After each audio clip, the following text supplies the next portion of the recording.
আমাদের সৃষ্টিকর্তা, এ পৃথিবীর পরিচালক, মানব জীবনের নিয়ন্ত্রক মহান রব্বুল আলামিন আমাদের আল্লাহ পবিত্র কোরআনের ২ নম্বর সূরা সূরাতুল বাকারায় উল্লেখ করেন, আর আমি অবশ্যই তোমাদেরকে পরীক্ষা করব কিছুটা ভীতি, ক্ষুধা এবং জানমাল ও ফলফলাদের স্বল্পতার মাধ্যমে, আর তুমি ধৈর্যশীলদের সুসংবাদ দাও। আমাদের রব এই আয়াতটিতে খুব গুরুত্ব সহকারে, খুব জোর দিয়ে বলেছেন যে তিনি অবশ্যই আমাদেরকে পরীক্ষা করবেন। অর্থাৎ এই বিষয়ে কোনো সন্দেহ নেই যে তিনি আমাদেরকে পরীক্ষা করবেনই করবেন। তিনি আমাদের পরীক্ষা অবশ্যই নেবেন। এখন প্রশ্ন হচ্ছে কি দিয়ে? এই লিস্টের একদম সর্বপ্রথমে রয়েছে ভয়। হ্যাঁ, ভয়। এখন প্রশ্ন তোমার মনে আসতেই পারে যে ভয় দিয়ে কিভাবে পরীক্ষা করবেন। একটা উদাহরণ তোমাকে দিই। যেমন ধরো, তুমি তোমার রিজিক নিয়ে চিন্তিত, তুমি তোমার ইনকাম নিয়ে চিন্তিত, তুমি তোমার বিয়ে নিয়ে চিন্তিত, তুমি তোমার পরিবারের নিশ্চয়তা নিয়ে চিন্তিত, নিরাপত্তা নিয়ে চিন্তিত, তুমি তোমার অসুস্থতা নিয়ে চিন্তিত, তোমার জমি জমা নিয়ে চিন্তিত, তোমার খাদ্যের যোগান নিয়ে চিন্তিত। এই ধরনের বিভিন্ন বিষয় নিয়ে আপনি চিন্তিত, আপনি দিশেহারা, আপনি উদ্বিগ্ন। বিশ্বাস করুন, এগুলোর সবই আপনার ঈমানি পরীক্ষার অংশ। এইগুলো থেকে আপনার মনে একটা ভয় কাজ করে যে যদি এটা না আসে, যদি এটা না হয়, যদি এমন কিছু ঘটে যায়, নেগেটিভ কিছু ঘটে যায়, এই ধরনের নানা ভয় আপনার জন্য পরীক্ষা ছাড়া কিছুই নয়। হ্যাঁ, এগুলো প্রত্যেকটাই আপনার ঈমানি পরীক্ষার অংশ। আপনার হয়তোবা মনে হতে পারে যে আমি যেখানে বসবাস করি সেই স্থান ছাড়া পৃথিবীর অন্য সকল স্থানে মানুষ অনেক ভালো আছে।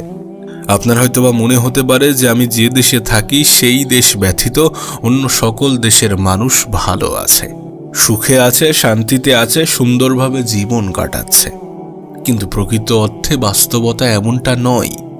এ পৃথিবীতে এমন কোনো দেশ নেই যে দেশের মানুষ চিন্তাহীন, সমস্যাহীন, উদ্বিগ্নতা ছাড়া জীবনযাপন করছে। যদি আপনি একটু খেয়াল করেন, যদি একটু নোটিশ করেন, তাহলে দেখবেন পৃথিবীর সবথেকে উন্নত দেশগুলোই সবথেকে ভয়ঙ্কর চ্যালেঞ্জগুলির মুখোমুখি হয়ে থাকে। এখন প্রশ্ন হচ্ছে, আমাদের এত কিসের ভীতি, কিসের এত উদ্বিগ্নতা?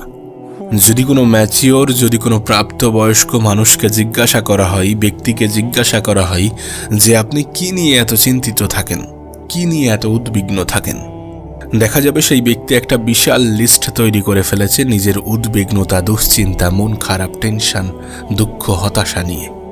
দেখা যাচ্ছে এই সকল কারণগুলো শেষ হয়েও শেষ হতে চাইছে না। এরপর সেই ব্যক্তিটিকেই যদি আবার প্রশ্ন করা হয় যে আপনি কতদিন যাবৎ এই ধরনের চিন্তা, এই ধরনের উদ্বিগ্নতা নিয়ে ভুগছেন, আমি নিশ্চিত ব্যক্তিটি হয়তোবা বলবেন যে এই তো 20 থেকে 30 বছর হলো।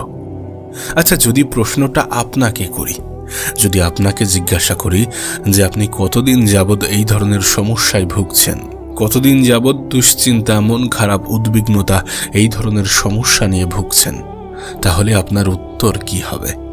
হয়তোবা আপনি একটা দীর্ঘ সময়ের কথা উল্লেখ করবেন।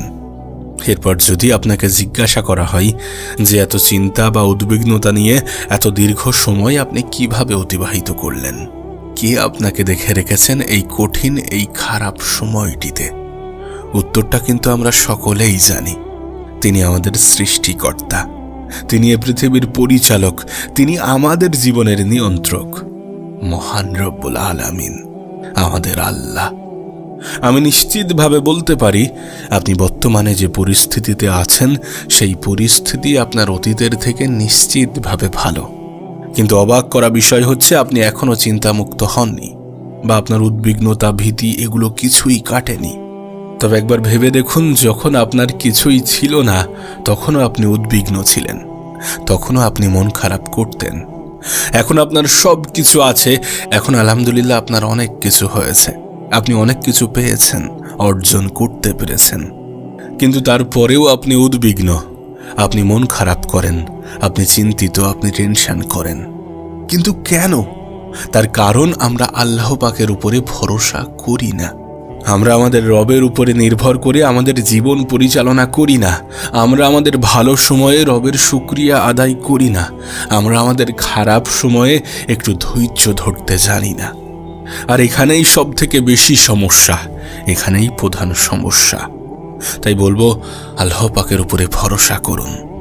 পবিত্র কোরআনে বর্ণিত আছে, চিন্তা করো না, আল্লাহ আমাদের সঙ্গে আছেন। এছাড়াও মহান রব্বুল আলামিন বলেন যে তোমরা ভয় করো না, আমি তো তোমাদের সাথেই আছি, আমি সব কিছু শুনি ও লক্ষ্য করি। একবার প্রশ্ন করুন নিজেকে, একবার নিজেকে প্রশ্ন করুন যে আমাদের এত চিন্তা কিসের, যখন স্বয়ং রব আমাদের সৃষ্টিকর্তা আমাদেরকে বলছেন যে তিনি আমাদের সঙ্গে আছেন, তিনি আমাদের সাথে আছেন, তিনি দেখেন, তিনি আমাদেরকে লক্ষ্য করেন। তাহলে আমাদের কিসের এত চিন্তা, কিসের এত মন খারাপ, কিসের এত হতাশা? আল্লাহর উপরে বিশ্বাস রাখুন এবং জীবনের সামনের দিকে এগিয়ে যান। মনে রাখবেন, জীবনের প্রতিটা ক্ষেত্রে, প্রতিটা সময়ে, প্রতিটা মুহূর্তে আমাদের যে ইমানি পরীক্ষার মুখোমুখি হতে হবে, সেগুলোর সবই আল্লাহর নিকটবর্তী হওয়ার পথ। জীবনে যত বেশি ইমানি পরীক্ষায় উত্তীর্ণ হবেন, তত বেশি আল্লাহর কাছাকাছি পৌঁছাবেন এবং ওনার প্রিয় বান্দা হয়ে উঠবেন, ওনার প্রিয় বান্দাগুলোর অন্তর্ভুক্ত হবেন। আর আমাদেরকে পরীক্ষার সম্মুখীন হতেই হবে। মনে রাখবেন, জান্নাত এবং পৃথিবী এক নয়। জান্নাতের সাথে পৃথিবীকে গুলিয়ে ফেলবেন না। এটা জান্নাত নয় যে আপনি সর্বমুহূর্তে সবসময় ভালো থাকবেন। জীবনের প্রতিটা মুহূর্ত, প্রতিটা সময় একইভাবে কাটবে না। মহান রব্বুল আলামিন পবিত্র কোরআনের শুরুর দিকেই উল্লেখ করে দিয়েছেন যে তিনি আমাদেরকে পরীক্ষা করবেন। তিনি আমাদের অবশ্যই পরীক্ষা করবেন, মাঝে মাঝে একটু ভয় দেখিয়ে, মাঝে মাঝে একটু ক্ষুধা দিয়ে, মাঝে মাঝে একটু অর্থ কষ্ট দিয়ে, মাঝে মাঝে ক্ষুধা এবং অর্থ কষ্ট উভয় দিয়েই, কিন্তু পরীক্ষা আমাদেরকে দিতেই হবে। পরীক্ষার সম্মুখীন আমাদেরকে হতেই হবে। আমরা যদি সত্যি রবের প্রতি ঈমান আনি, আমরা যদি সত্যি আল্লাহর উপরে ভরসা করি, আল্লাহর উপরে বিশ্বাস রাখি, তাহলে আমাদের এটা অ্যাকসেপ্ট করতে হবে, আমাদের এটা মানতেই হবে। আপনি হয়তোবা অনেক অর্থের মালিক, অনেক সম্পদের মালিক, কিন্তু আল্লাহ পাক নিমেষেই সেই সম্পদ, সেই অর্থ কেড়ে নিতে পারেন। হতে পারে আপনি চুরি বা ডাকাতির শিকার হলেন, বাসায় আগুন লেগে গেল, অথবা ভূমিকম্পে আপনার বাড়ি ভেঙে তছনছ হয়ে গেল। আপনি হয়তোবা ভাবছেন, এগুলো কি হলো? আমার এত কষ্টের সম্পদ নিমেষেই তছনছ হয়ে গেল। আমার সাথেই কেন হলো? আমার জীবনেই কেন হলো? আমিই বা কেন? এই সকল প্রশ্নের উত্তর আপনাকে একটু আগেই দিয়েছি। তাই এগুলো নিয়ে বেশি চিন্তা করা অহেতুক সময় নষ্ট ছাড়া আর কিছুই নয়। কেউ যদি আপনাকে বলে থাকে যে আপনি অনেক সম্পদের মালিক, সুন্দর বাড়ি আছে, সুন্দর গাড়ি আছে, খুব আরামে জীবনযাপন করছেন, আর এগুলোর অর্থ আল্লাহ পাক আপনার উপরে খুশি, তবে এই ধারণা সবসময় ঠিক নয়। এই ধারণা সম্পূর্ণরূপে ঠিক নয়। অনেক সময় আমাদের আল্লাহ আমাদেরকে সম্পদ দিয়ে পরীক্ষা করেন, আবার অনেক সময় আমাদেরকে সেই সম্পদ কেড়ে নিয়ে। আর এই পরীক্ষার জন্যই আমাদেরকে পৃথিবীতে পাঠানো হয়েছে। তাই পরীক্ষা তো দিতেই হবে। মনে রাখবেন, আপনি হয়তোবা বিপদের মধ্য দিয়ে জীবন কাটাচ্ছেন, আপনি হয়তোবা খারাপ সময়ের মধ্য দিয়ে জীবন কাটাচ্ছেন, আপনার জীবন হয়তোবা কঠিন সময়ের মধ্য দিয়ে অতিবাহিত হচ্ছে, কিন্তু আপনার থেকেও কঠিন সময়ের মুখোমুখি এ পৃথিবীর অনেক মানুষ হয়েছে বা হচ্ছে। আপনার থেকেও খারাপ জীবন এ পৃথিবীতে অনেক মানুষ কাটিয়েছে, কাটাচ্ছে বা কাটাবে। আপনার থেকেও কঠিন পরীক্ষা এ পৃথিবীর অনেক মানুষ দিয়ে চলেছেন।